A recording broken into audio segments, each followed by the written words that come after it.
Great coaches, you get great players. Jacobs slips out of a tackle, and the rookie's taken off. Takes Chiefs with him all the way down to the 30. You have a great organization. It's easy to kind of spend money in free agency or draft players, but the hard part is developing a team. Knock on wood if you're with me. Hard, quick pass on the slant, complete for a lot of yardage. Hunter Renfrow off to the races. And you tell them one thing, just win, baby. Today, Las Vegas officially becomes our nation's capital.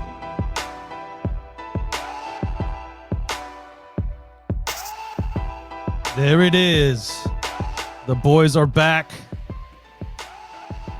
NFL Draft 2020 pre-edition.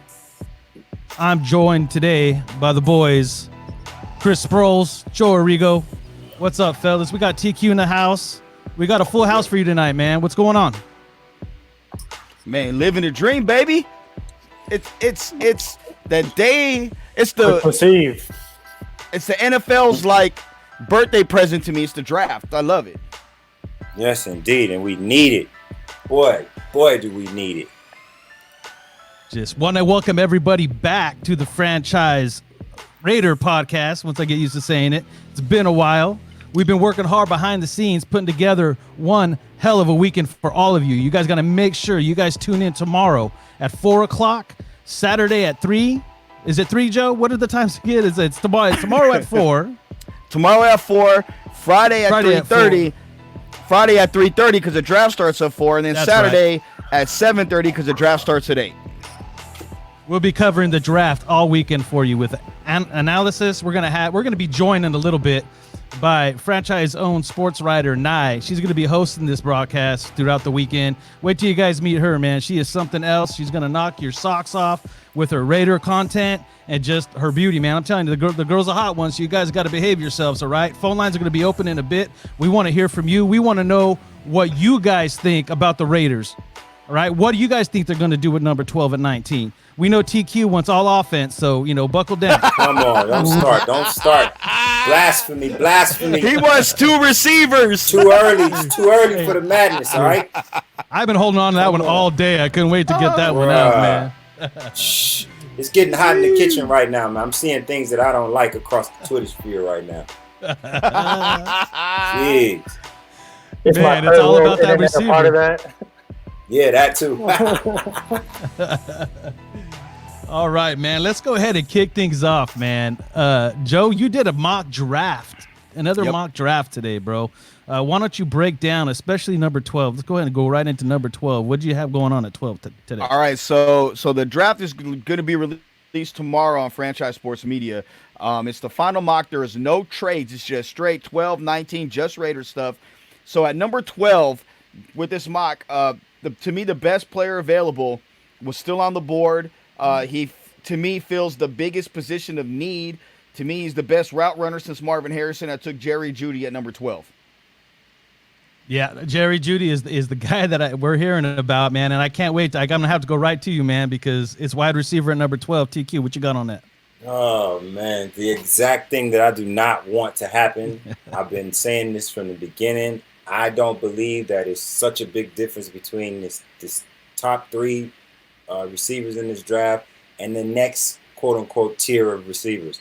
I believe the way that we need to go, if we can't get one of those top defensive players, if we can't get an Isaiah Simmons, if we can't get Chase, if we can't get Terrell or one of these guys that we need to fill into this defense, then we need to trade back. Get some more picks, accumulate some more people because we got holes to fill. I believe that we can get CeeDee Lamb, Henry Ruggs, and Jeudy type talent later on in this draft. And that's the one thing, even though I give you a bad time, it's one of the things I do agree with you with, right? I do want to move out of 12. I don't think we need to spend all of it right there, but I have been on record, and I'll stick to it. I do want a wide receiver in the first round. I don't care if it's number 12 or number 19. So, after that, I'm with you all D. Chris, what you got on that, Chris? Yeah, I think ideally you'd want to move back. But a lot of times you have to realize that somebody's got to be willing to move up, right? You don't want to be giving that pick away. So ultimately, if you don't have a trade partner, you've got to be willing to take the pick there at 12. And right now, the way that we see things shake out, the best player available probably is going to be one of those receivers. So you got to pick which one you want, and then just go ahead and select them if you don't have a trade partner.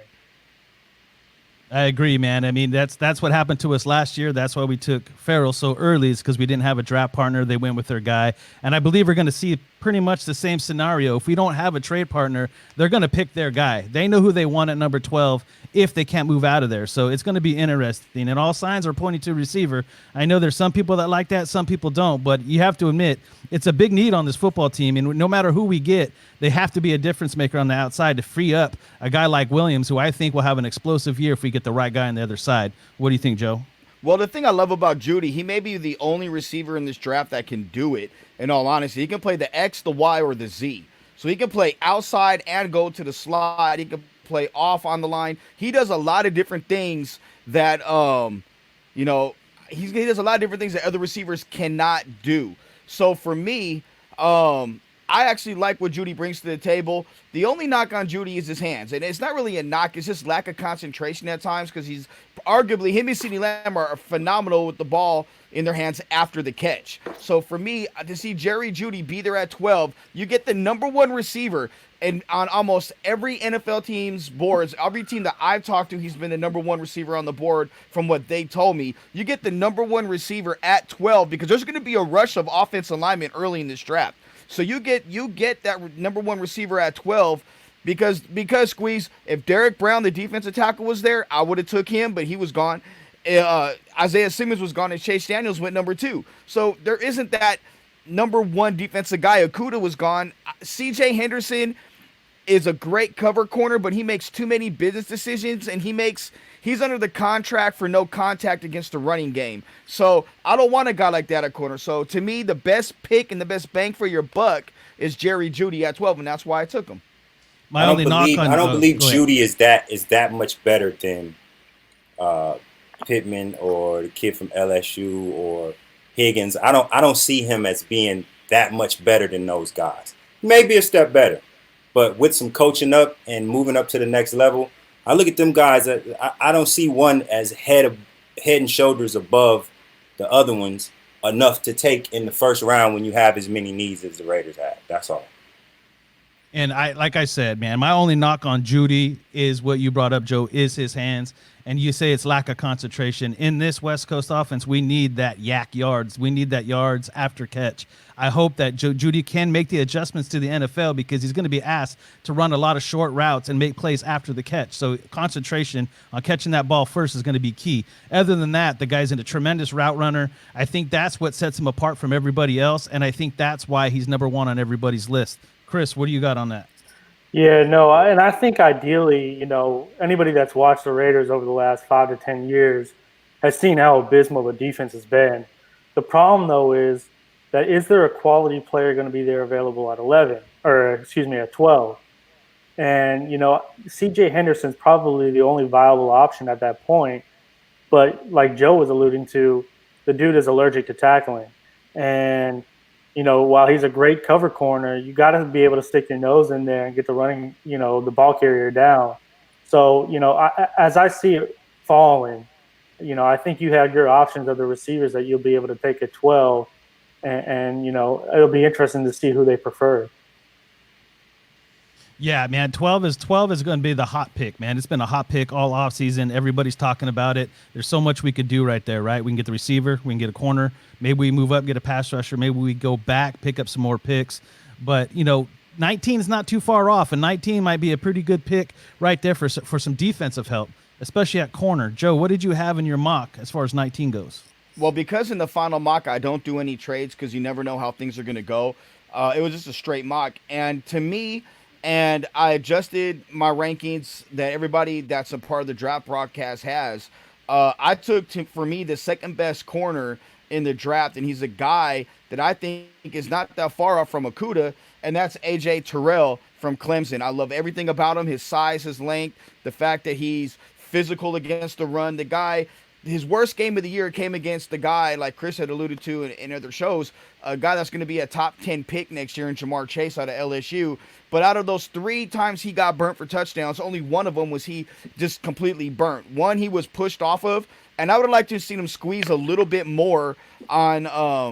I'd like to see him squeeze a little bit more in coverage. The second time, he just was a dime thrown by Joe Burrow. And the third one, like I said, he got toasted. But AJ Terrell to me was a top 15, top 10 pick, and to get him at 19 with that pick, and he compliments Mullen, who he played with at Clemson in the past. I love the pick, and that's why I took him right there. Yeah, I believe he adds to the culture. What they started to build something last year with the Clemson guys, and I think that bringing in that culture, I'm a stickler for the culture that Dabo has built at Clemson, and I think that Mayock is too. So, you know, when you get down in that late part of that draft, I also still think that we could get Terrell later, I believe.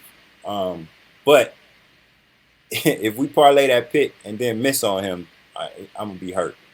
So if he's there at 19 and those, you know, naturally the other guys would be gone by that time, that would be the person that I would pick. He feels a need, he fits in the culture, and you're bringing him in with guys that he's won with already. Yeah, Terrell's the guy I've had my eye on, especially because of the Clemson ties. You know, you see what they did last year in the draft, making sure that they target those guys and having that kind of leadership, championship quality type football college organization. That's what this team needs. That's what they're trying to build in Vegas. They're trying to make a name for themselves and set the standard of what they're going to bring to Las Vegas. This is an inaugural year. I think it's very exciting, and I think that should be the guy if it's there. Obviously, you got to look about trading back, but man, that would be an awesome pickup. Chris, what do you think? Yeah, no, and Joe was just letting us know that he's going to get that tramp stamp, you know. Yeah, buddy. Is it going to be Jefferson on it, though? Or yeah, it might be. No, but I think conventional wisdom will have you believe that, you know, Okuda's the clear-cut number one corner, and then it goes to C.J. Henderson, and then after that, there's kind of a group, right? So there's A.J. Terrell, there's Christian Fulton, there's Jeff Gladney. There's a whole bunch, Jalen Johnson from Utah. There's a whole bunch of corners that you can get. So like TQ was saying, ideally, again, what you would do at 19 is trade back and then, you know, hopefully be able to pick up one of those corners. But again, you have to have a trade partner. You have to have somebody that's willing to trade up. 19 may be a desirable position for teams to trade up because, you know, there's going to be your fourth, fifth, sixth receiver available, and you can trade up and go and try to get them. I actually think that Terrell is better than Henderson. It's across the board. Like, I really think that he is that much of a difference maker on the defensive side of the ball. So for me, having him there at 19, I'll take him over Henderson 7 days out of 7 days. There she is. Yes, look who just blew through. Right, ladies and gentlemen, we would like to introduce to you franchise's own sports writer, Miss Nye. Nye, how are you? I'm great. How are you? Okay, I'm frozen, so someone may have to hop out. It's okay. Your frozen picture is just fine. Welcome to the group. Joe, I'm trying. Joe, I set the standard. Everybody be nice, and you're the first one, right? We're gonna call you Elsa. You frozen. I'll be a queen. I'm okay with that. Lady Elsa. So, Queen Elsa, that is. Queen Elsa. Let's get that straight, right? Queen Elsa. So Nye, let's go ahead and introduce you to the Raider Nation, since you're going to be the face of the franchise as we go into this awesome draft weekend where you're going to be hosting it all. How are you feeling about that? I'm super excited. I feel like we've prepared enough for it, and there's so much talk about the draft, so I'm ready just to see what's going to happen. Yeah. When I first met you in the first run that we did, I was like, man, you were born for this. You really have a knack for it. You obviously have the face for it. You have the talent. You have the knowledge, and you came prepared. I was blown away, man. I was just like, boom, you had all the questions. You're ready to go. And I know the Raider Nation is going to love you. Thanks for hyping me up. I need that. Yes, you need it. That's why we have you here, girl, because you know what? You need to break that ice. You're going to be perfect for this, and I'm glad you're here. Why don't you tell Raider Nation what you write for the franchise? So right now, what I'm doing is I'm focusing more on the Raiders, but I've been really versatile. I've been going to Raiders charities events, which has been the most fun. I've been doing a lot of UNLV events. Soon, hopefully, the Las Vegas Aces. And then when football starts, I want to cover the Raiders most importantly. Nye actually Nye actually is got an exclusive with Cleveland Farrell that we have up on Franchise Sports Media. So she had Cleveland Farrell with an exclusive interview. He opened up to her, which is easy to do if you're being interviewed because she's a very pleasurable person to be around. So she's gifted. When TQ and I met her, we met her at I brought her in because of a mutual friend had brought her to the table as someone that wanted to do this. She came to I think it was the UNLV San Diego State game, was it? It was earlier in the year. Yeah, one of them. And she fit in from the jump. It was immediate, and we felt like we had, no matter what, we had to have her on the franchise, and we're really lucky to have her. Nye, can you tell everybody the amount of work that you've been doing to get ready for hosting this draft show tomorrow and really this weekend? All right, so I can tell you probably about every day I've been pushing about probably almost 8 hours, like a day. Like even throughout my days, I'll take a short break. I'm back on studying. I'm following all the prospects. I'm studying the prospects. I'm watching combines. Like I'm coming ready and prepared for this. I'm like watching different mocks, most importantly, Joe's mocks, which have been helping me more than anything, but just really becoming knowledgeable about these players and their backgrounds is what is going to help me just kind of break off the little bit of nervousness that I do have.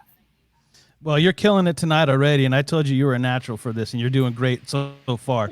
The only mistake you've made is giving Joe too much credit for his mocks, but hey, we can let something slide, right? Facts. Yo, those mocks are trash. My goodness. Whoa. Hey, he switched it up with the one that they did this Monday. We're not going to talk about it until tomorrow, but it was pretty good. Found out he was drinking last Sunday night. He had a couple too many last Sunday night. Yep. Heard that through the grapevine. You know what I'm saying? Don't expect more of it. Me? You talking about me? No. So Raider Nation, not only is she a sports writer, a broadcaster, she's also a Raider fan. She's one of the Raiderettes. When did you start following the Raiders? When did you become a Raider fan? So I'm a diehard Raiders fan. I've been a Raiders fan since the day that I've been born. My entire family is literally all Raiders fans. I have family in LA. I have family in Oakland.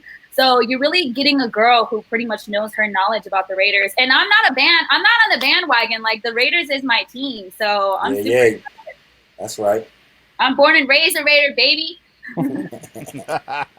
That's what I'm talking about. Yeah. So out of all the things that we're going to be doing this weekend, what are you the most excited for?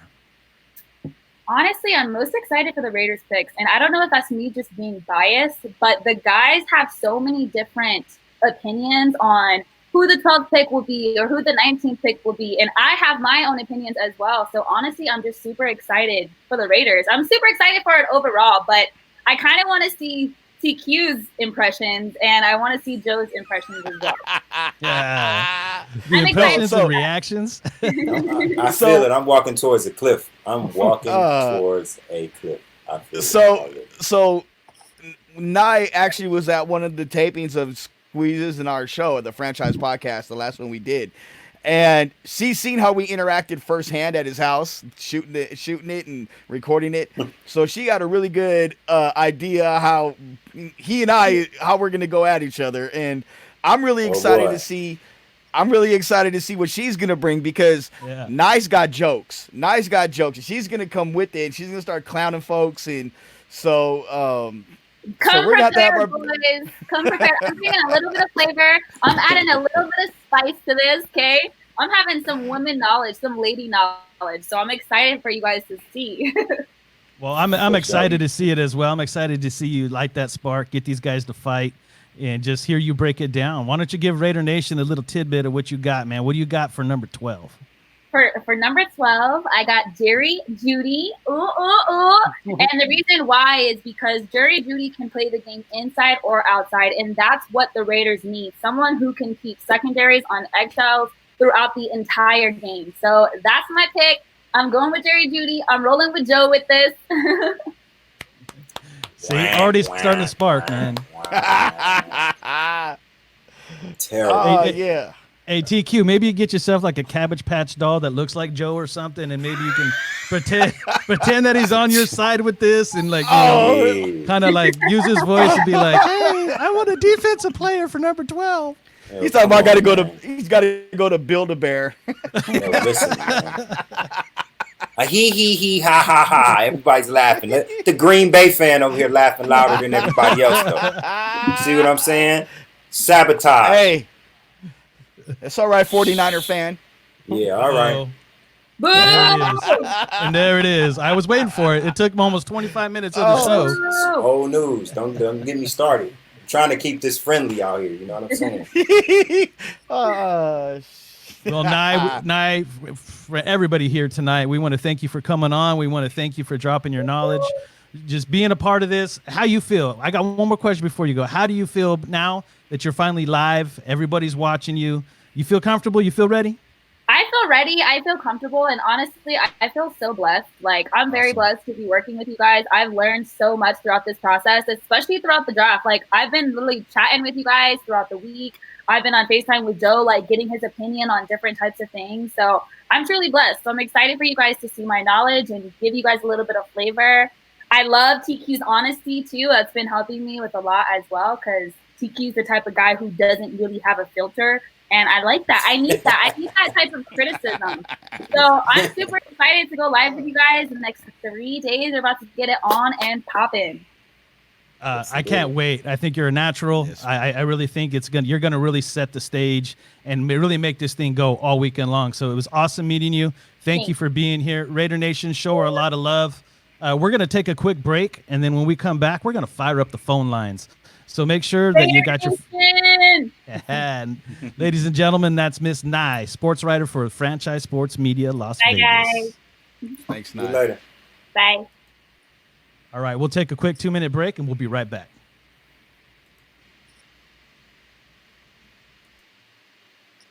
Las Vegas, Al's Garage is the perfect location for watching your favorite sporting event, including our UNLV Rebels, Las Vegas Golden Knights, and the brand new Las Vegas Raiders. But you can find your favorite game on most of the time, along with everything you need to make your experience watching it perfect, including awesome service, food, and the best drinks in town. What?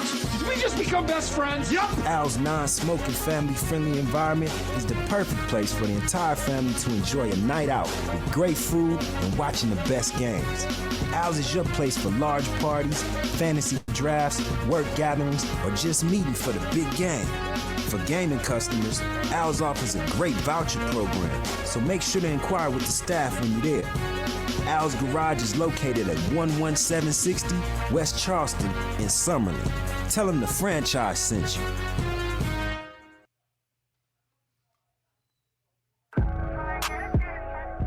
John Cutter is a neighborhood drinking and dining establishment that tends to parched throats and empty bellies for breakfast, lunch, dinner, and late night noshing.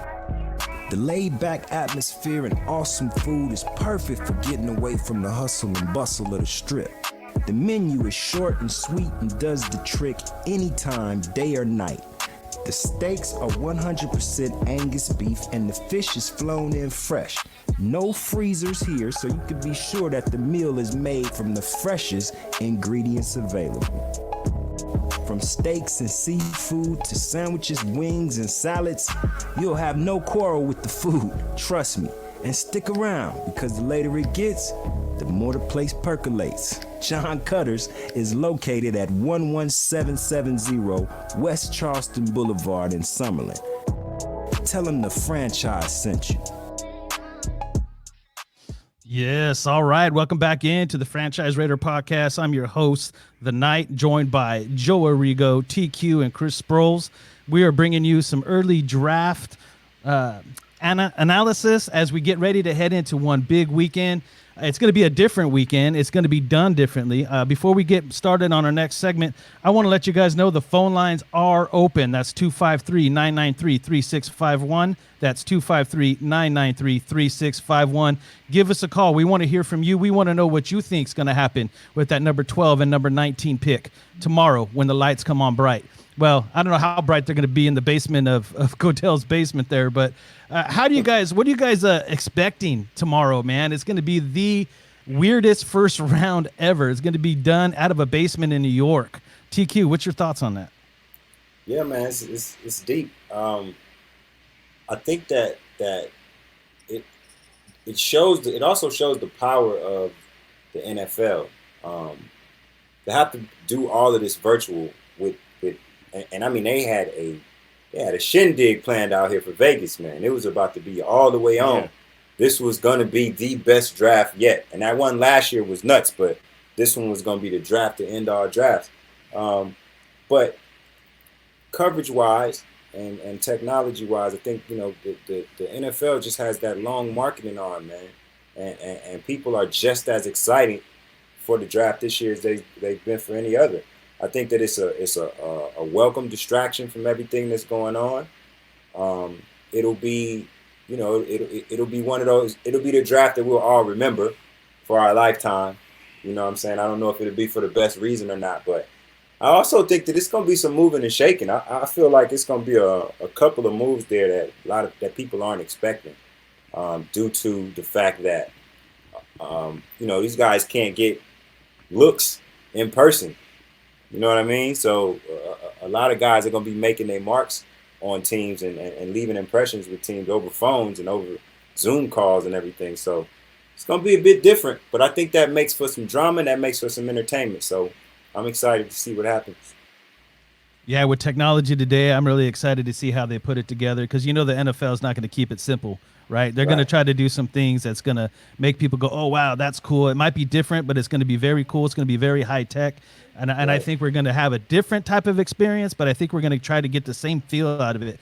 The leading up to the draft, maybe a trade here and there and how they do all that and the analysis from Rich Eisen and guys from the NFL Network. I'm excited for that. I'm usually an NFL Network guy. Chris, what are you expecting tomorrow in round one? Yeah, no, I think it's cool that they're still doing it. I'm glad they're still doing it. I was a little bit worried there for a while that they may postpone it or whatnot. I think that you're gonna expect little technical glitches here and there. Like my third world internet here in Oakland, so you're gonna get a lot of frozen faces, like what I'm portraying. So other than that, the draft will go on. You just get used to these little weird things, and as long as you can get on the phone and put in your pick, then it goes on as usual. Well, I'm glad you're okay, bro, because for a minute there I thought you weren't taking your meds again and you were having spasms, dude. Don't even look at my face. Joe, what are you expecting from the first round, brother? Man, it's interesting. I don't know, because I think in some ways I think it's going to be a cluster in a lot of ways when guys try to make trades. Because you're used to having different guys in the war room with you, and they're not going to be there.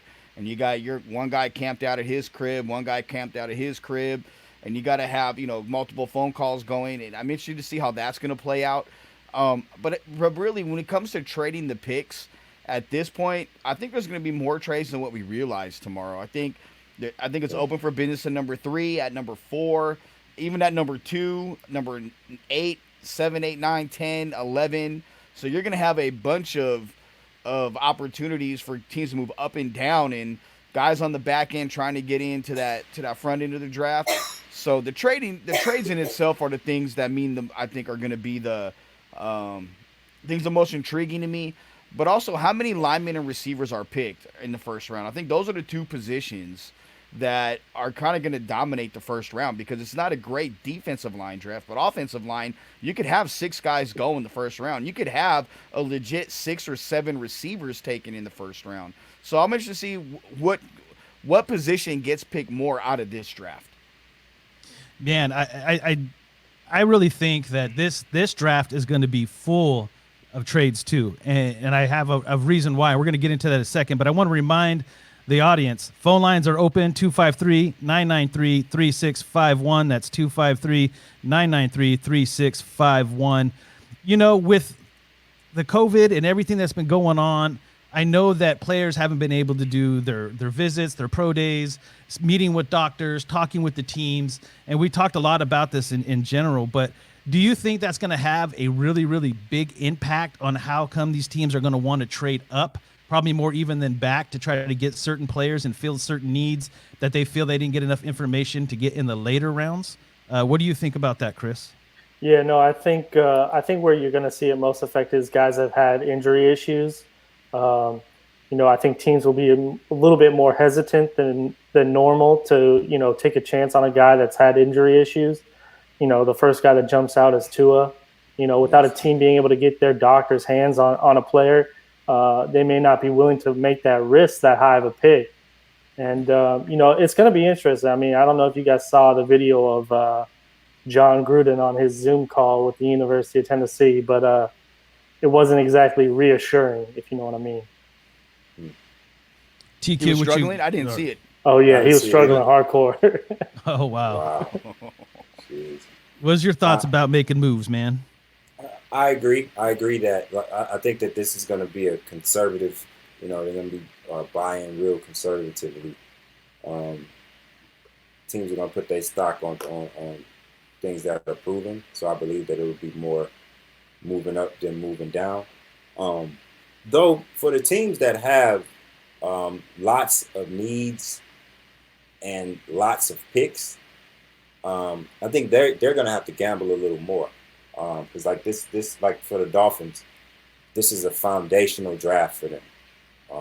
They've been in the toilet for a while. The franchise with multiple championships, a well-run franchise, and this is that process building and draft. And for them particularly to not be able to have the access to these guys that you would normally have, they got to really hope that they can put the right pegs in the right spaces. So I'm eager to see what happens with them. And it's kind of, this whole draft is on a curve. So I believe that those teams that have a lot of picks and a lot of needs have the most to lose. What's interesting, too, is you have 4 teams that have multiple first-round draft picks. So maybe those teams will be, more willing to gamble on somebody than, somebody that only has the 1 draft pick in the first round. I think that'll be interesting. There's certain teams that are really, loaded with draft picks that can kind of move up and down the board. So those are teams to follow and watch. And I think too, on the back end of the draft, you got the guys that are borderline draftable. You got a guy I'll use one of my favorite. Well, I know because I know him personally. Squeeze, our guy Javen White from UNLV. I mean, yeah. Javen's a baller. If Javen was able to have a pro day and sit down with the organizations and sit down with teams, I think he'd be a guy that gets taken in the 5th or 6th round. But because Absolutely. There was no pro day, right. he's kind of screwed at this point. He's one of those guys, and not even just Tua, but a guy like Van Jefferson who has broken metacarpal in his foot. Now he's kind of sliding down draft boards to the 4th or the 5th round. He could have been a 2nd round guy, but they can't get poked and prodded on by the team doctors. So for the guys that are borderline draftable, like Javen Whites, and the guys that are injured, like Van Jefferson and Tua Tagovailoa, you got those types of guys that this is really affected more so than guys that are already projected to go in the 1st or 2nd round. This is what makes it. I mean, every year I wait and anticipate for trades. I don't know why. I mean, a lot of the times I want the Raiders mainly to move back. I'm always looking. I'm that guy that wants to gather more picks. But, we've talked a lot about Isaiah Simmons and, what is the ideal situation for you guys for the Raiders? How much are you wanting the Raiders to sell out to go get a guy like Isaiah Simmons, Chris? Yeah, I think that's going to be interesting because I really think there's a strong possibility that he's available there at 7. And I think if Carolina is willing to move back, I think the Raiders have to make that phone call, even if it means giving up both your 1st-round picks and, kind of maneuver around the board. I think Isaiah Simmons, if he's anything like I think he is, in that Derwin James-esque, then I think it's worth it. I really think he could be a game changer on defense. Now we're starting to speak TQ's language, though. Yes, now I think he's understanding us a little bit more. Go ahead, Joe. Sounding good now. Now we sounding good, gentlemen. Now we getting somewhere. See, but I'll take it a step further, Chris. I think he'll be available at 8. I think when the Cardinals come on the clock, and I'll give up that pick 12. I'll give up one of those 3. I'll give up pick 81 or 80 or 81, and I'll give up a 2nd rounder next year. I'll give up 3 picks to move up to that spot. I'll overpay to get, to me, the best player in the draft. And the guy that on a 53-man roster, because of him, he makes it a 56-man roster because he plays 3 different positions. Yeah. This was your best mock draft, the only mock draft that was ever any good that you've ever done. But it was a very good one, sir. And if our draft goes like that, we're absolutely on our way. That being said, I think you guys are crazy. I don't think that man is going to be there at 7 or 8. If he is, then we got to get him by all means, by any means necessary. And so you're willing to give up 12 and 19 to go get him? I don't know if we have to. If he's there, at 7 or 8, do we have to do all of that? No, go ahead and keep talking. I'll pull up the trade value. Yeah, I was going to say. Pull up the value and see. Yeah. But if so, I say do it. I say absolutely do it. I feel like that's a defensive game changer. And I don't know. I personally feel like Chase is the best player in this draft, but I'll put Simmons second, right behind him. Yeah, and I think to get up to 7, you'd probably have to give up 12 and 19. And then maybe you get a third in return as well to get up to number 7. It may cost or a second. No, okay. So pick 7 is worth 1,500 points, and pick 8 is worth 1,400. Pick 12 is worth 1,200.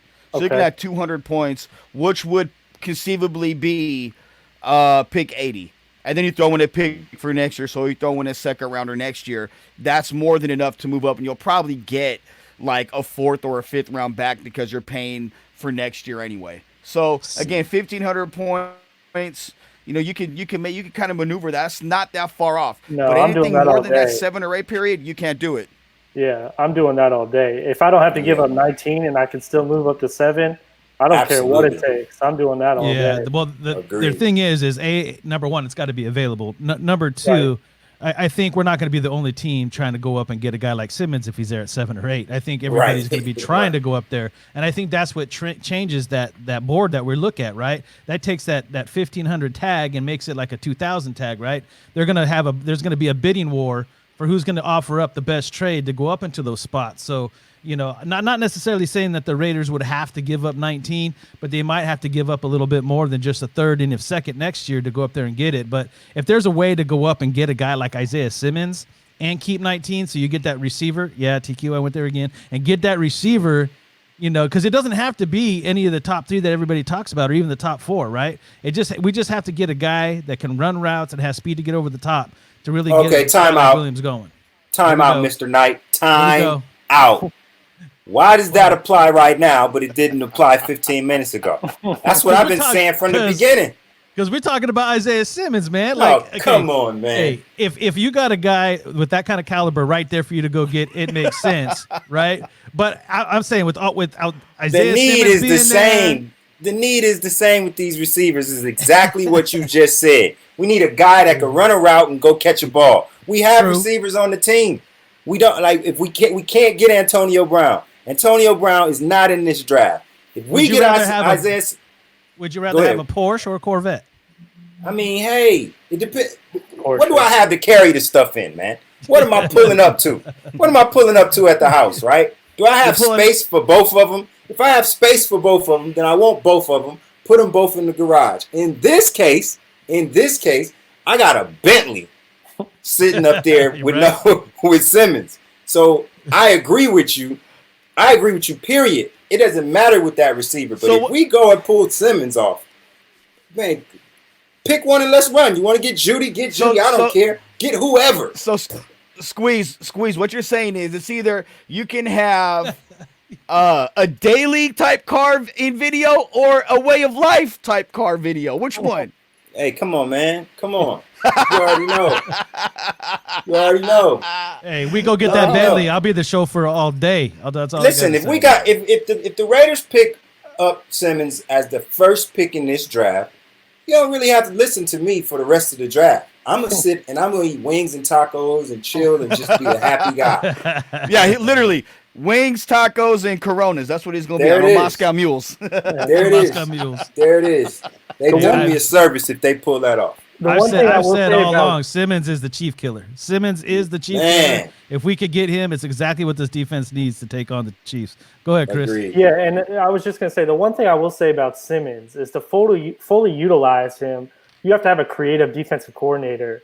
And so if you're going to take him that high and you're going to maneuver to get up there and get him, you better make sure that Paul Gunther has a plan in place to be able to utilize him on our defense and has a plan for how he's going to use him.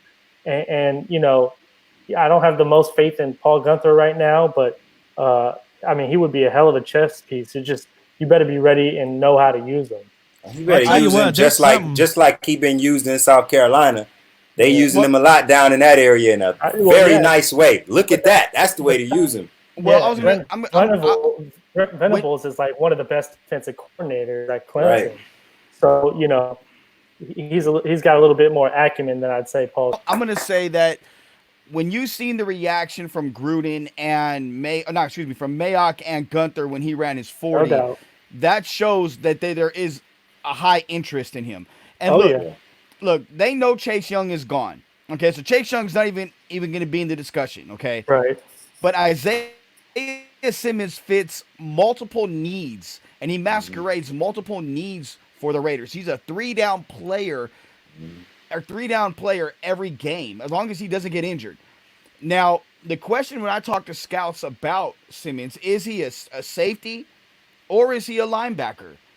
And I think, Chris, you're absolutely right. There has to be some creativity in terms of how you want to get him on the field. But it's not just as a backer where you stand up and just play run and drop into coverage. He's a phenomenal run defender on a run blitz, as well as getting to the quarterback, blitzing, coming off the edge. So he, again, fills multiple needs. So if he's there at 8, look, Carolina, I think when it comes to them, I think he and Derek Brown are both going to be on the board, and something tells me that Derek Brown is going to be the pick in Carolina. Just call it a gut instinct, call it what somebody told me and whispered in my ear. I just tend to think that if he's there at 8, the Cardinals have a need, not only at defensive tackle, where you can get Kinslaw there at 12 most likely, but also at offensive tackle. And in this draft at that point, an offensive tackle you want is going to be there because Cleveland's going to trade out at 10, maybe with Denver to jump up and get a receiver. So that frees up that 9 spot that they may take a tackle. 11 probably will take a tackle. Then you're up to get the guy that you want. So I think if he's there at 8, it makes a ton of sense for the Raiders to make that move and trade up for Isaiah Simmons, provided he's there. And you're going to give up some ass in this. Let's just be real. You're going to give up something. You're not going to get that quality for nothing. Right. And just think about this. I mean, like you said, we have a need at safety. We have a need at linebacker. We have a need at slot corner. We have a need at, defensive end pass rusher. Well, Isaiah Simmons can play all of those things. So instantly you're filling a bunch of those holes. So that's why it's worth it to go up there and give away some assets so that you can go and select him. I do that all day. You and Joe could give up ass all day. That's all good. You guys can give up ass all day. I believe that the real building is going to come after him anyway. The middle of the draft is where we're gonna pull in our stock.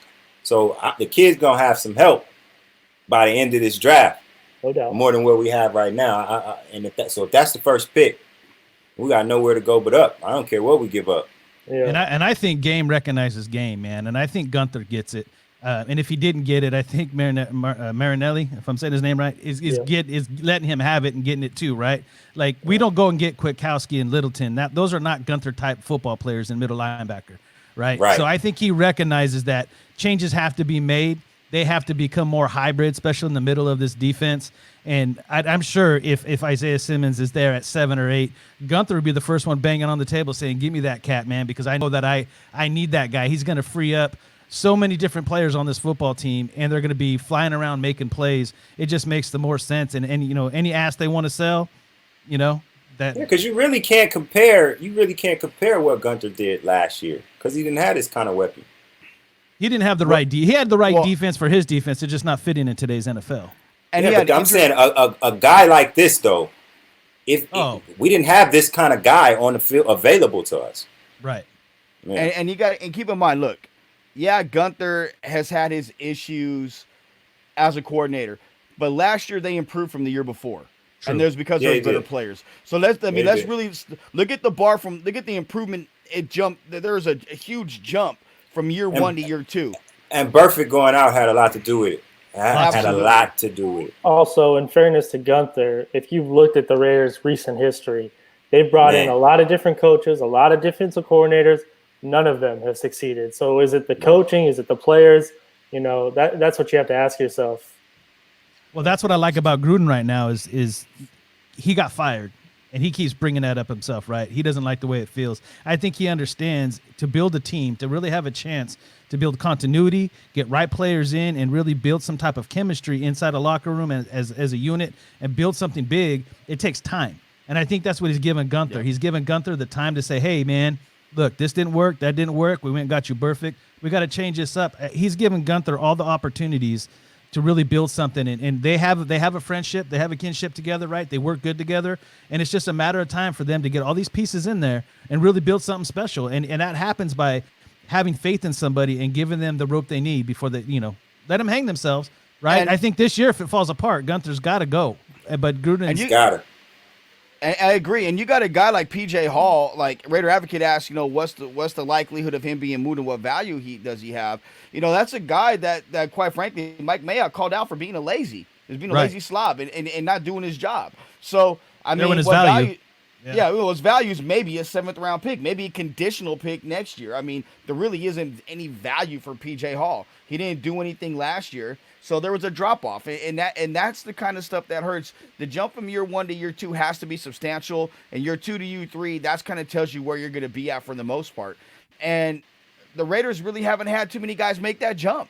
I mean, when you're trying to put square pegs in round holes because you haven't had any consistency, something we talk about as a company, and continuity as on a coaching staff, you can't just say, okay, come on, Gunther, 2 years, year 3, after year 2, yeah, you still, defense didn't improve, you suck, you're fired. Hey, Rod, come in here and be the D coordinator.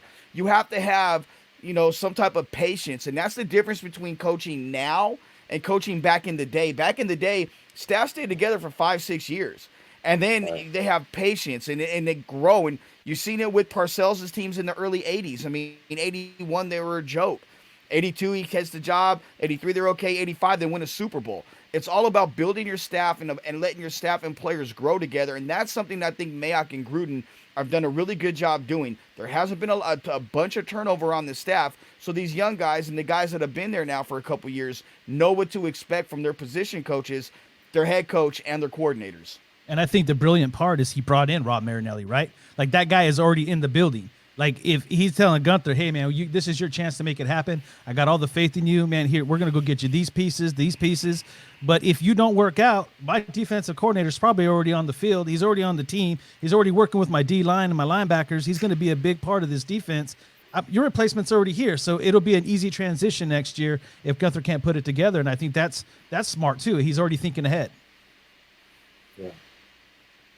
Guys, I want to remind you guys, phone lines are open, 253-993-3651. That's 253-993-3651. We want to hear from you tonight. I know it's been a while. Phone lines are open. We want your guys' opinion. What should the Raiders do in that first round? We got 2 picks.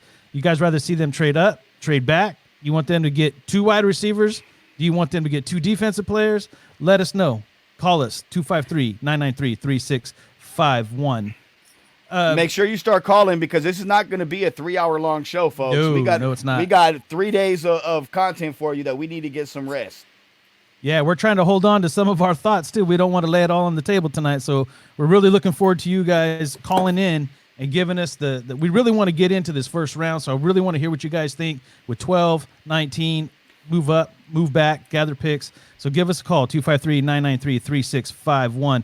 All right, so while we wait for some brave people to call in, what did you have going on in the third round, Joe? What did you see that was a big need, especially in the first part of that third round? Well, a guy I really liked is Blacklock from TCU, but he wasn't available. He got taken midway through the second round. So I went with Jalen Hurts, and I felt like, best available player on the board. He's the guy. He's the guy that's been linked to the Raiders for quite some time. I like him. I actually have him as my 3rd highest rated quarterback in this draft. I have Jordan Love 4 and Justin Herbert 5. So for me to get Jalen Hurts in the 3rd round, that's a good move right there for them. All right, guys, we got our first caller of the night, and I believe it's going to be a good one. Ladies and gentlemen, welcome Ruse. What's up, Ruse? Not much, guys. How you doing? Good, brother. It's good to hear from you, man. What's up, Ruse? Not much. How's everything? Everybody staying safe? Yeah, staying safe, working Yes, hard, sir. man, and just putting things together, man. There you go. That's what I like to hear. What's your thoughts on tomorrow's first round, brother? What you got going on? Well, first, let me get this out of the way. I know earlier you asked TQ a question whether he'd rather be in a Corvette or a Porsche.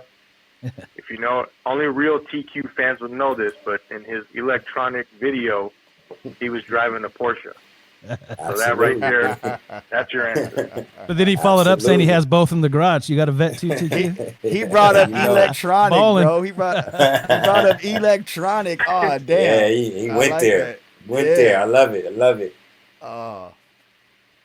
See, that's a real fan. That's a real fan right there. It is, All brother. day, brother. Good looking out. Thanks for the love.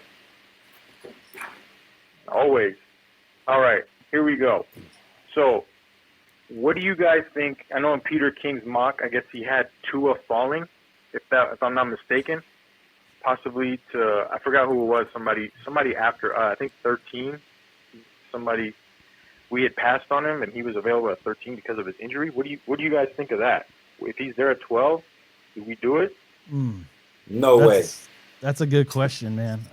Dang. Absolutely no way, no how. I believe he's going to fall. To be honest, I think he's got a good. There's a good chance that he ends up falling down there, and I think that's simply because of his injury. If it wasn't for the injury, I believe we'd be talking about him and Joe Burrow, 1A and 1B. But that is a significant injury. It's an injury that we don't have a lot of history with. You don't know how he comes back from it. And I personally just don't believe many teams are going to want to hitch themselves in their future to that uncertainty. I do believe that opens it up for somebody to possibly get a great player, but I don't know, man. I couldn't take him that early. I think if he's there at 12, it's going to be very hard for both John Gruden and Mike Mayock to pass him up. And Squeeze, you're right. Folks that don't want to hitch their wagon because of job security. Well, you have two guys that have the most job security in the NFL running their franchise. So to your point, I definitely think if he's there, there's a long conversation, a hard conversation, and it wouldn't surprise me if he was the pick at 12 and got redshirted that year. Yeah, that's what I would do. And what you do is you take him at 12. And again, the Raiders are one of those teams that have multiple first-round picks. You can then use 19 to fill one of your needs, whether that be receiver or corner. And then you bet on a guy like Mayock that proved last year that he can find gems in your later rounds. We have 3/3, a fourth, and a fifth. You go and fill the rest of your needs after that. But again, like we said, Tua's not going to be there at 12 if he didn't have that injury. I think you bet on a guy like that because of, what he stands for, what he's about, the leader that he is. And like Joe said, you redshirt him this year, and we're fortunate we can do that. And then you move on from Derek Carr, and you let Tua run the team. I'll say this right here.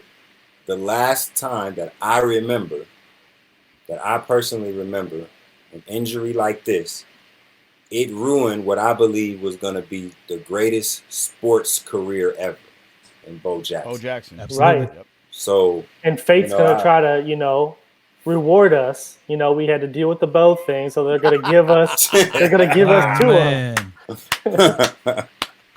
See what happens when you start selling ass. You start selling ass, and you start having delusions of grandeur, bro. Oh, straight delusions. Cocaine's a hell of a drug.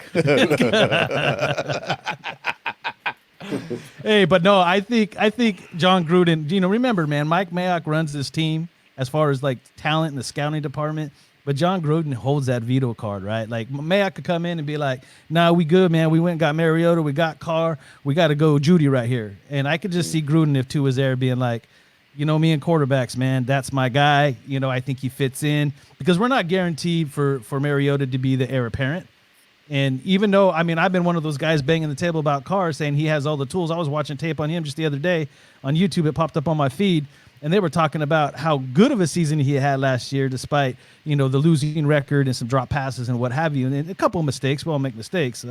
I think it would be a mistake to get Tua, but I totally see the Raiders pulling that trigger. I hope not. Yeah, I think he's going to be too tempting for them to pass up. You know, I mean, talent-wise, he's up there for sure, but unfortunate injury. But unlike Bo Jackson, he doesn't have necrosis in the bone, so like his hip isn't dying. So, 'cause I guess the problem with Bo is like he wasn't getting any blood flow in the hip, so the hip bone basically died, if I'm not mistaken, and that's why he had to get the artificial hip. But either way, it's not good. But I don't know. The last time we went with a Polynesian quarterback, it was Tuiasa Sopo. So I don't know. I'll leave you with that on that topic. Hey, all right, Ruse. We got you got one more, man. Give us 19, and then we'll move on. Go ahead. What you got on 19?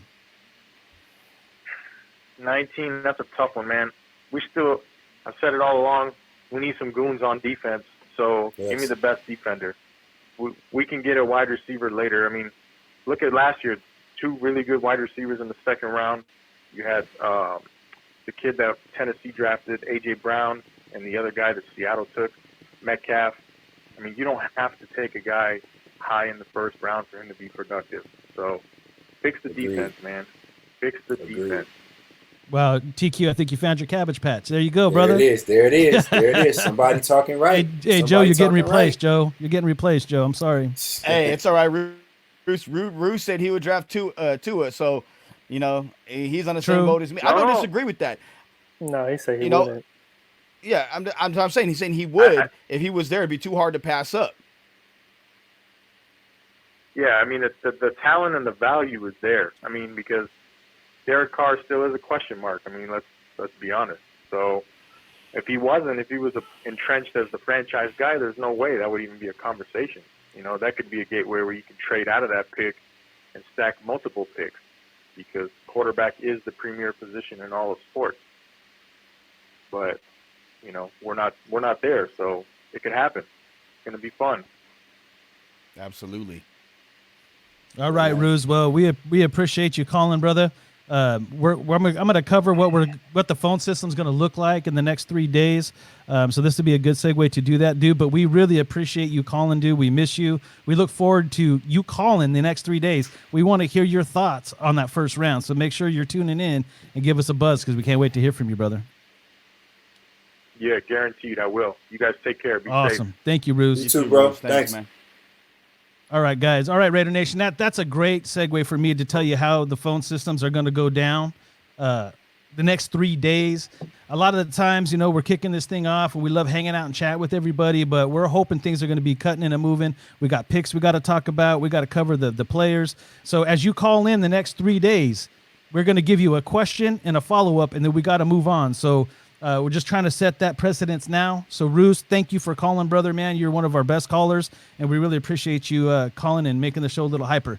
Let's go ahead and go back to that third round real quick. Joe, go ahead and finish up what you were saying before Roos called. Well, no, I was saying that, you know, the way things worked, you know, Jalen Hurts was there, and I felt like, you know, there's always going to be an infatuation with quarterbacks, and I think that Gruden at that point, if Hurts is there, that would probably be the pick. He's my third highest rated quarterback behind Burrow and Tua. I have him ahead of Love and ahead of Herbert. Herbert I have as the 5th rated quarterback. There's something about him that as a passer, I know I prefer the other guys a little bit more. It's just a preference thing. But overall, I think Hurts has got just some intangibles that you can't teach. The coach's kid. And to get him in the third round, you have a guy that really makes your quarterback room a little bit better, you know, and add something to it, a younger guy as well. I think he'll fit in right away and give them the same type of a quarterback that Mariota is, a guy that can move around and throw the ball. So I think overall to get Hurts in the third round makes a lot of sense. And if he's there, I think they would take him. I've been begging. Question. Go ahead, TQ. I have a question regarding this whole quarterback fiasco. Okay. you have Derek Carr, you have Marcus Mariota, who you just got in free agents, right? Yep. Marcus Mariota was a starter. He's a Heisman Trophy winner. Okay. You still have Kaiser. Yep. And we For still now. have Peterman. And Peterman. Peter right? man. Okay. Sorry, The I'm Peter not man. sure about that. So, yeah, I'm not sure about it either. Knock on some wood if you hear me. Yeah, for real.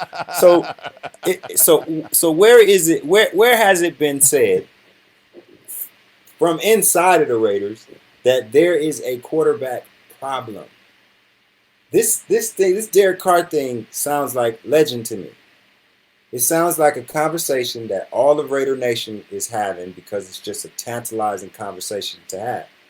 But when you go to the powers that be and listen to their take on Derek Carr, and you go to the stats and the numbers on Derek Carr needed a backup quarterback, which the Raiders went and got. But you guys and most of Raider Nation wants us to spend one of our high draft picks on a quarterback who's going to sit on the bench for what? 2 years, 3 years, 4 years, 5 years? Will this quarterback that so many of Raider Nation want to pick up, will he ever play in a Raider uniform? Or will he be somewhere else 2 years down the line and Derek Carr still be our starter? Because if the latter is the case, then we've wasted a pick.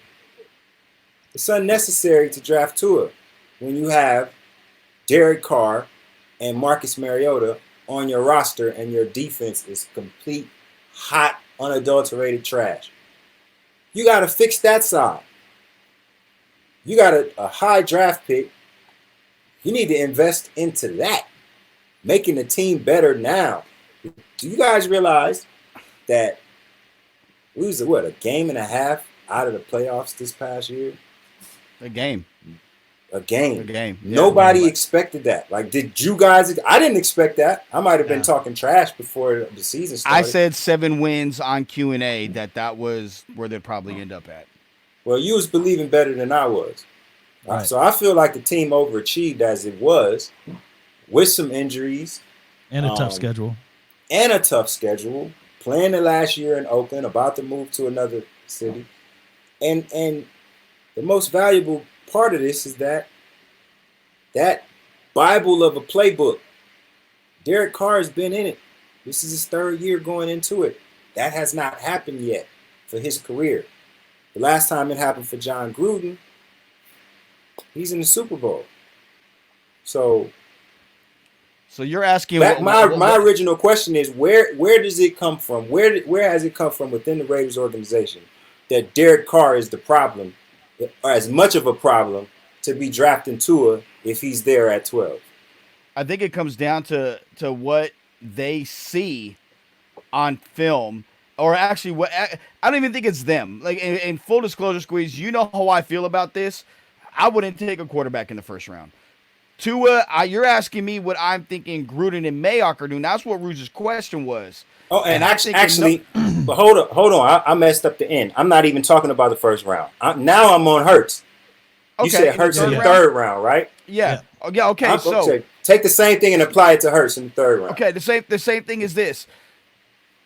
With Mariota is in his 6th year of his career. He had the 5 in Tennessee. He lost his starting job, and when he lost his starting job, the team took off and started winning.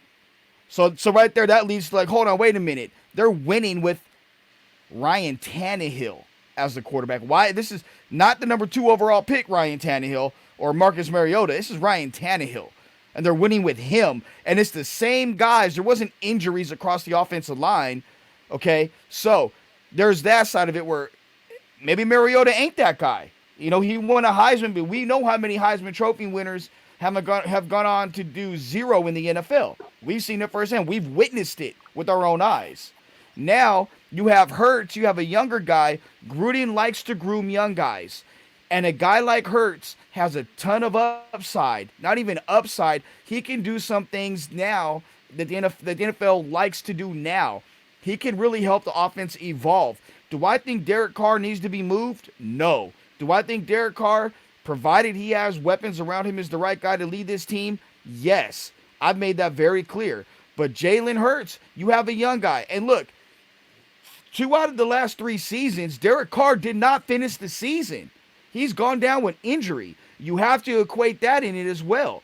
Injury and inconsistency, that's been Derek Carr's last 3 years as a starting quarterback for the Raiders. The bottom Freak line. injuries. Freak doesn't injuries. matter. It's Great still offensive linemen missing an assignment that they don't miss the whole year, and the man gets blindsided and blew up. It can happen to anybody. But it's happened 2 out of the last 3 years. So that leads to fragility.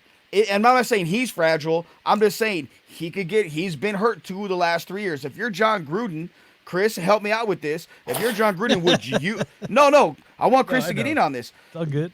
Would you want to have a guy that 2 out of the last 3 years has been injured as your starting quarterback? If you can have, and you draft the younger guy that you could groom. So should this guy not be the guy? You have your built-in replacement right there. I agree with that. So the way I sit with Derek Carr is, I'm not some Derek Carr hater or, some Derek Carr, super fan. I think he's middle of the pack starting quarterback in the NFL.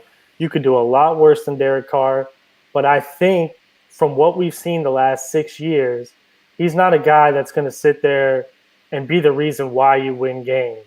I think he needs help like a lot of quarterbacks do. But I think when you look at our division and you have to face Patrick Mahomes twice a year, that's kind of the quarterback play that now we're held up to. And so if you can get a guy in the 3rd round, then I think it's worth, seeing if you can develop him.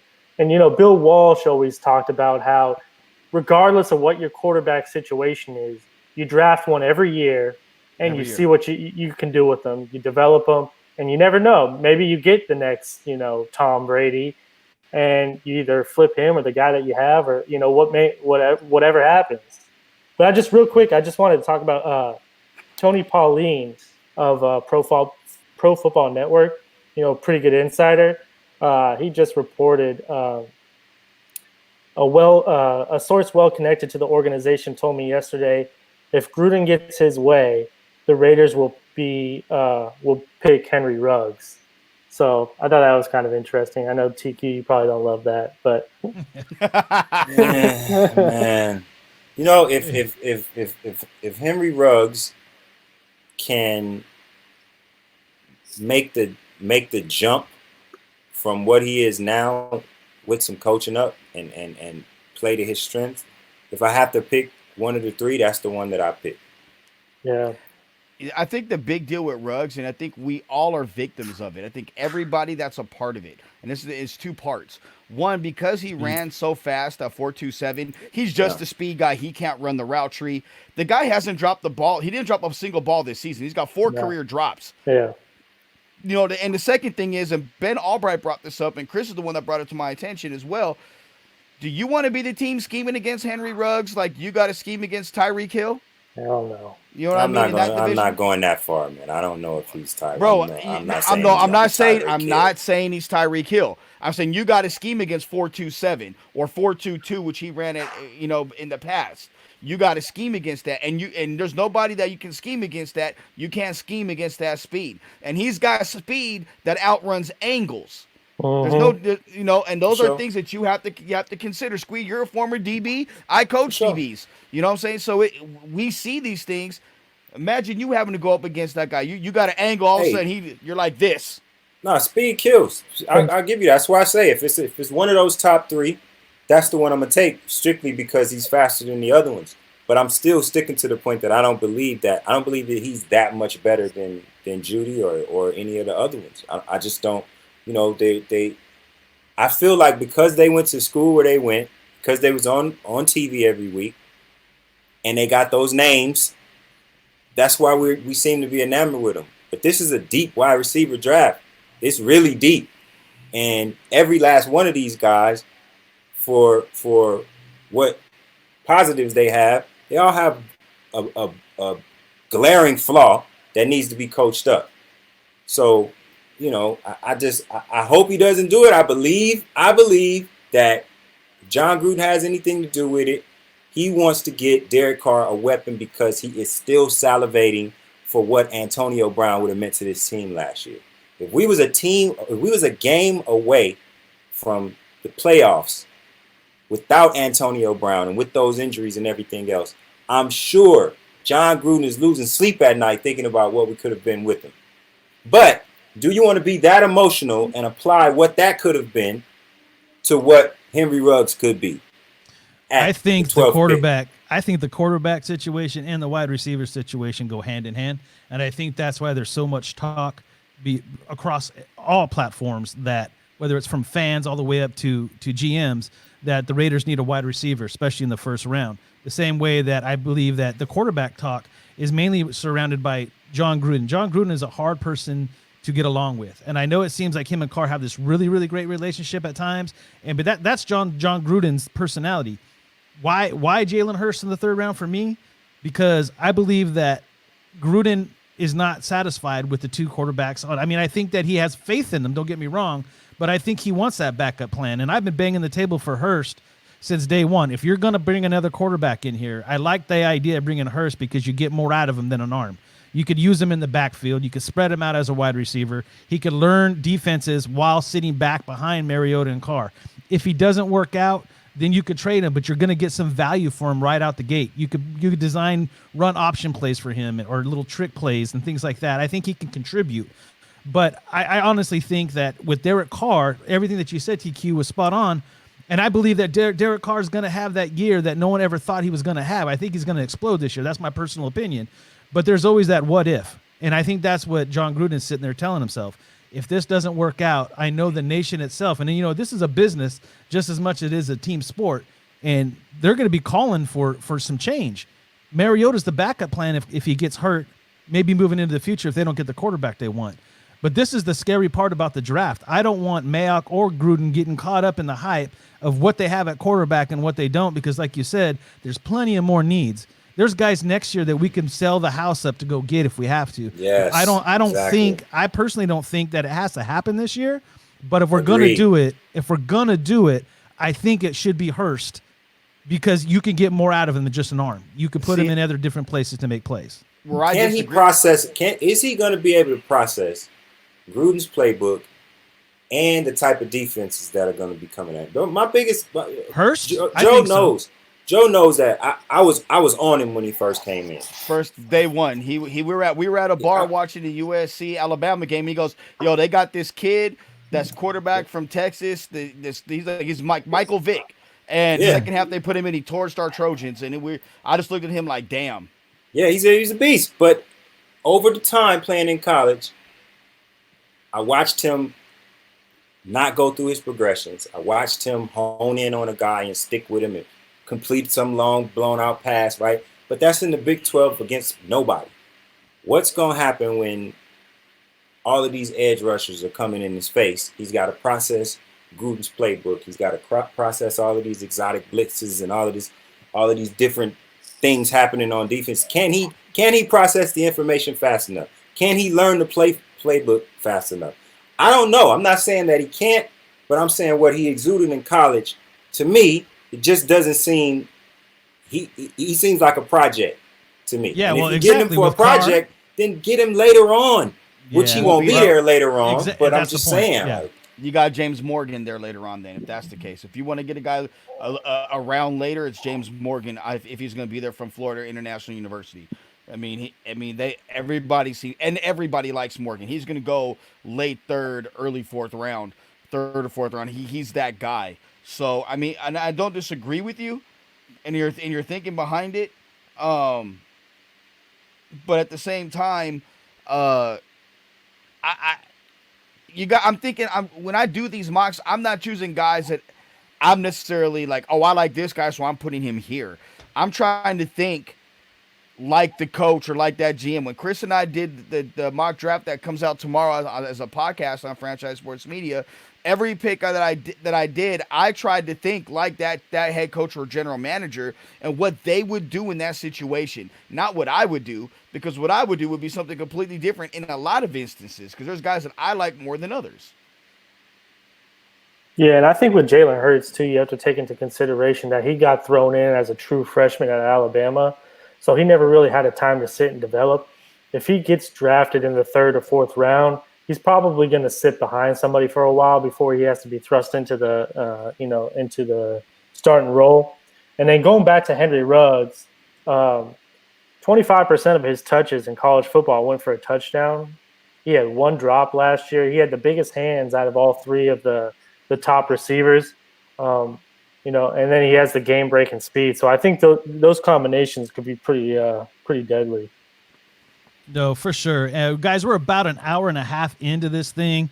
The phone lines are not popping like I hope they would, but you got me give you guys 5 minutes. If someone wants to call in 5 minutes, we're going to start to wrap this up. If we don't get a call in before we say our goodbyes, then we will see you guys tomorrow. But I want to talk about that real quick.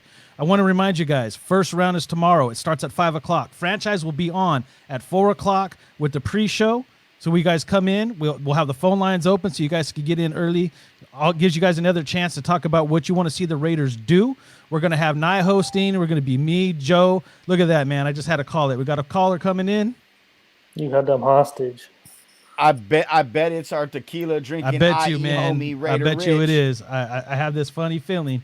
You're on the franchise. Who am I talking to? It's DJ. I hate to disappoint you guys. No, you're good, bro. Oh, We'll no, blame you're now. good, We'll blame DJ. that one on Joe. He said it first. What's going on, DJ? How's it going, brother? Not much, chilling. Just listen to the podcast with you guys, enjoying it. I hesitated to call in, but it was like, you know what? You guys are pushing it, so let me just go ahead. So I wanted to just kind of throw my quick points in from the conversation you guys had about the draft, and I had to write down some notes, and I'll be quick about it. Mm-hmm. But I'm looking at if Simmons drops to at least 9, that's where I think he's worthy of trading up for. We have so many needs on the team. I don't feel like we should really, trade up and use up those draft picks just to get that one player. I understand the impact that he could have on the team, but if he's closer to 12, like at a 9 or 10, that's the only time I could see it being worthy of trading up for him. 7 or 8 is just still too high in my opinion. You think that 7 or 8 is too high to go up and get him? That's what you're. Yeah, if Simmons is at around 7 or 8, it's still too much draft capital just to get that one player when you have so many needs, and the defense is still not where it needs to be on paper. So who would be your pick at 12? All right, 12. I mean, of course, wide receiver, and I'm torn between CD and Judy, and that brings up my next point. The difference between the two, I'm torn with comparison for CD is Dez Bryant or Hopkins, and if the floor is Dez Bryant and the ceiling is Hopkins, that's cool. But there's some concerns I have about him just because he played in Oklahoma. We haven't really seen how he would play against top-notch athletes, especially in the league now, the DBs, especially in San Diego, LA with the Chargers. And then I look at the other teams coming in, like in Tampa Bay, the Saints. I look at all those teams outside of the division that we're going to come up and play against this season. And I'm like, I'm not sure how CD would hold up against those other teams. And I think Carr would get him the ball because he's a big target and his catch radius is really good. So I look at him like, okay, if he's between Hopkins and Dez Bryant, then I don't see Carr having a problem with getting the ball. I'm just more concerned about the competition that he'll face in the league. And in terms of Judy, he's just not physical enough. And I hear the comparisons to AB, and I'm not too sure about that. AB's more physical. He's a stocky dude for 5'10", 5'11". And with Judy, he's just, I don't know, man. I get the Cooper vibe a little bit. Oh. There you go. I don't know how. Yeah, that's exactly. a good one. Someone smart said that once. Yeah, I don't know who that was. they ain't on this show tonight. I'll tell you that. Hey, all I'm saying is you better watch your Ruggs tape tonight. That's what I'm saying they're gonna take. Shh, bruh. So, and I've heard the rumors about Mayock loving CeeDee Lamb. Yeah, I think one reason that sticks out to me, and I lean more towards CeeDee, is because that competitiveness. You watch him, after he makes a catch or, just during the game, he's just into it. He's in it. You feel that energy, like you get excited with him. You see Judy, it's there, but I don't know. I think Gruden would vibe better with CD and the energy that he gives off after he would make a play. And I think the team he ain't gonna have. He got all that energy because he playing against them patty cakes in the Big 12. Yeah, and that's the thing about Lamb that worries me, DJ, is the fact that against those DBs in the Big 12, he's not separating from them. He's bullying them to separate. He's not going to be able to do that in the NFL. So because of that, he doesn't have that speed to separate. He's a decent route runner. He's more than he's a very good route runner. He's got good releases, but to me, he's not going to be able to bully and separate just off speed alone. And he's not going to stretch that defense. And I think you're right between the cross between Dez Bryant. I think Hopkins is the ceiling. I think Michael Crabtree is actually the floor, to be honest with you. He reminds me a lot of Crabtree more so than anybody.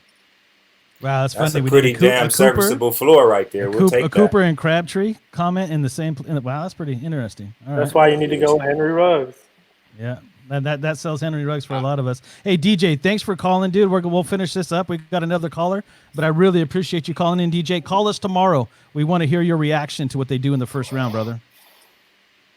All right, definitely appreciate it, fellas. All right, DJ. Appreciate you, DJ. Okay, let's go down here. I'm not used to having so many callers. Let's do this.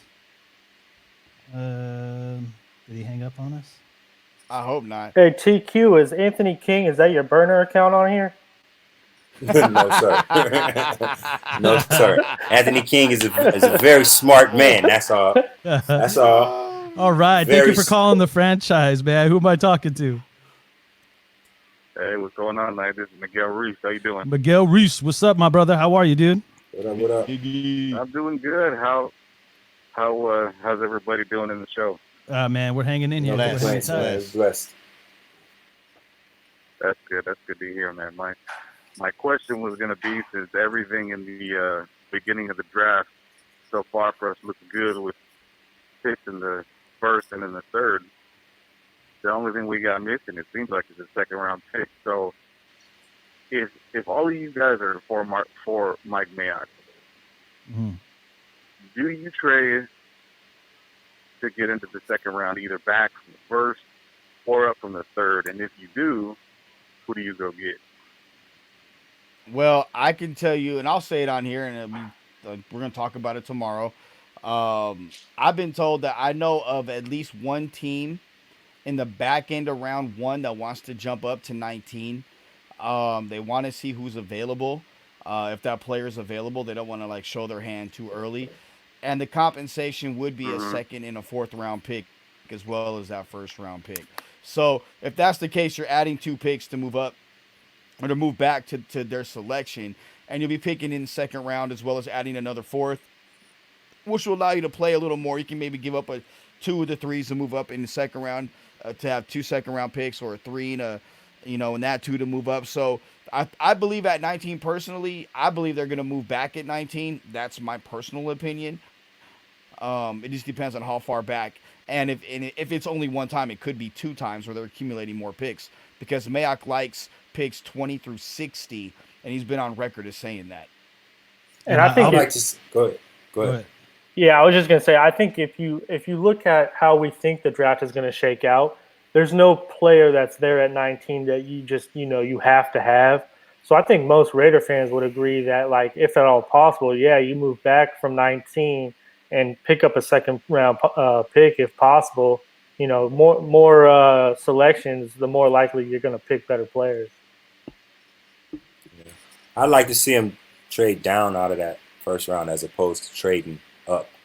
I believe that those later round picks post third round are really where Mike Mayock does his work. And I'm expecting for him to do his work again this year. I think those are going to be some valuable depth for us. We lacking in depth. We need more depth. on the defensive line and on the defense in general. So I'd love to get into the second round for one of those first round picks, and I would love to stay in all of those other rounds. I think Mike Mayock has already hinted to it several times. I know that's probably the first thing on his board is to either trade back from 12 or 19, whatever opportunity presents itself. And I think they have a plan for both. And I like what you said, Joe, about someone from the late first coming in, and that gives us another late second. But we could package that up and jump up closer if we need to. There's a lot of movement around that we could do with the picks that we do have.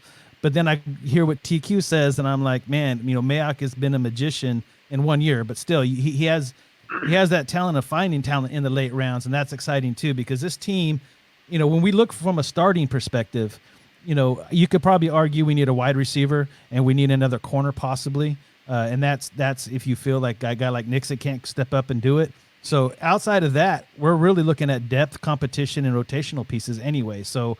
We're definitely going to look at upgrading certain spots on the field, but I think what they've done in free agency and whatnot, they've done a good job up at that. So anything that we can do to gather more picks in the back end, plus get in the second round, is just going to be in a positive. And I guarantee you Mike Mayock that's probably top of his list right now.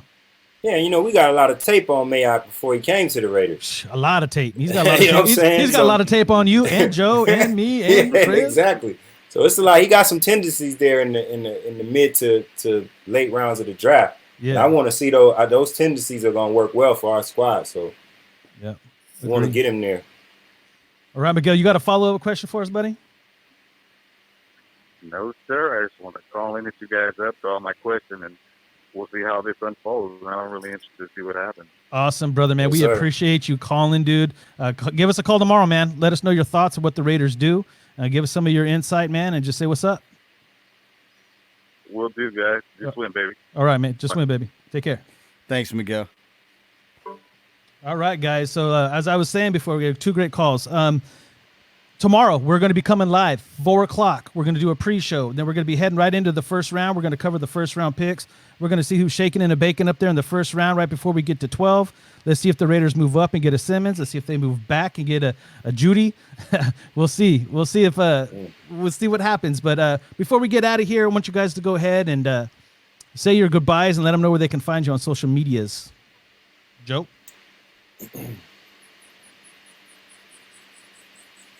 Your mic, bro. At Joe Arrigo, ARRIGO. What are you talking about? I'm just a little bit delayed right now. That's all, You're a little slow, we know. But at Joe Arrigo. Hey, everybody, make sure you subscribe to the YouTube page. Tomorrow's broadcast will be on the franchisesportsmedia.com homepage. You click on it, go to the live page, or go to franchisesportsmedia.com/live.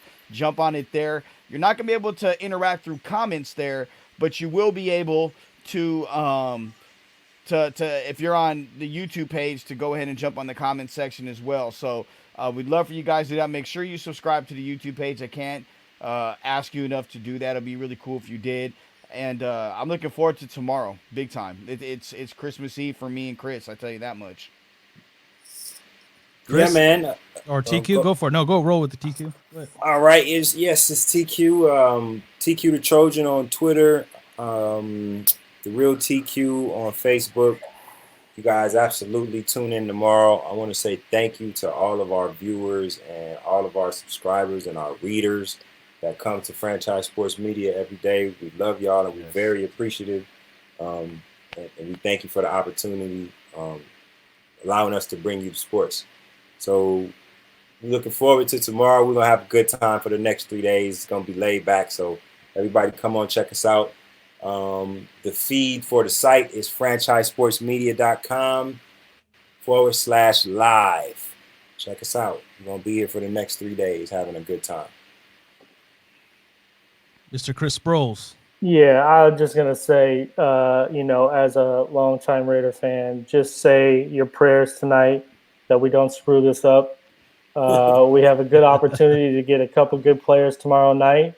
And, like Joe said, this is like Christmas Eve for me. I love the draft, and I cannot be more excited about what's going to happen tomorrow. Night. I want to add this. This is how busy I've been the last 24 hours. I went to bed last night after watching a documentary, which I wanted to finish, about 1 o'clock. My phone was buzzing nonstop at 5 a.m. and it's been like that all day. I woke up, Jaleesa. She was like, "Oh my God, it sounds like you're a freaking dope dealer the way your phone's going off."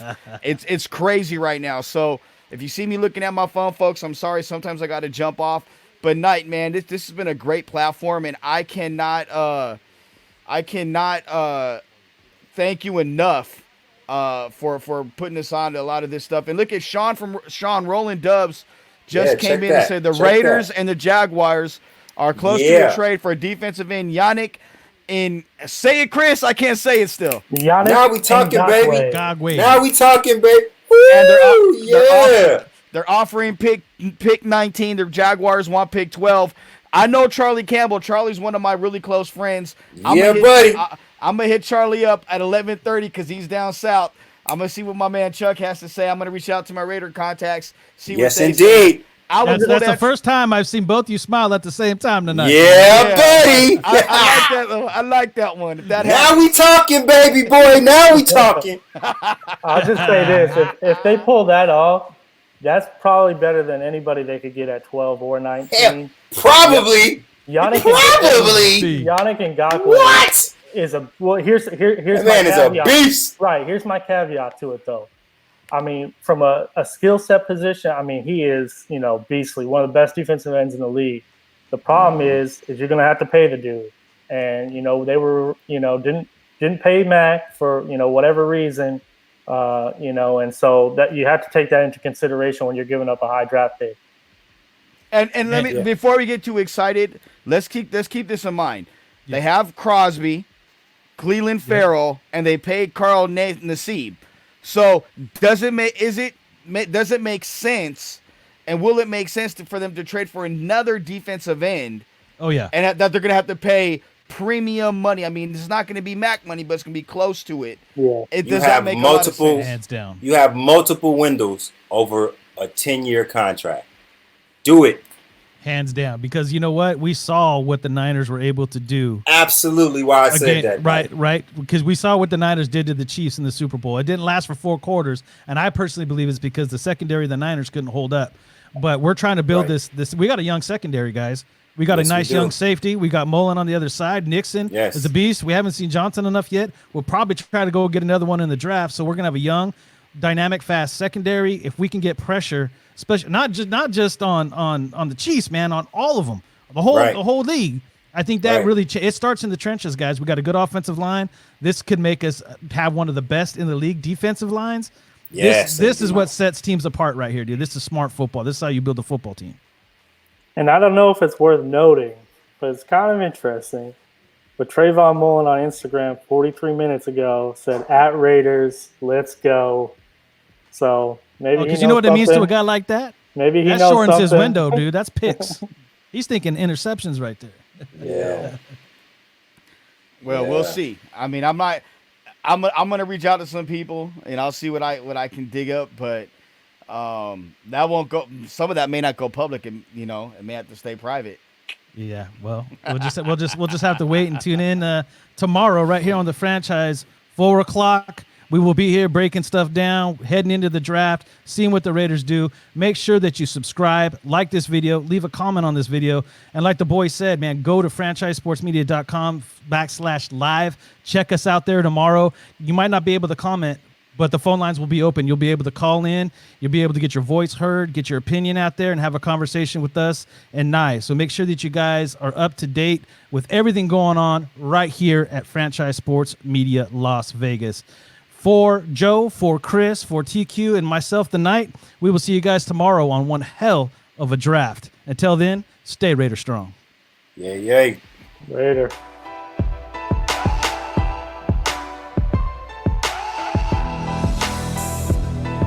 It's the kingdom. What?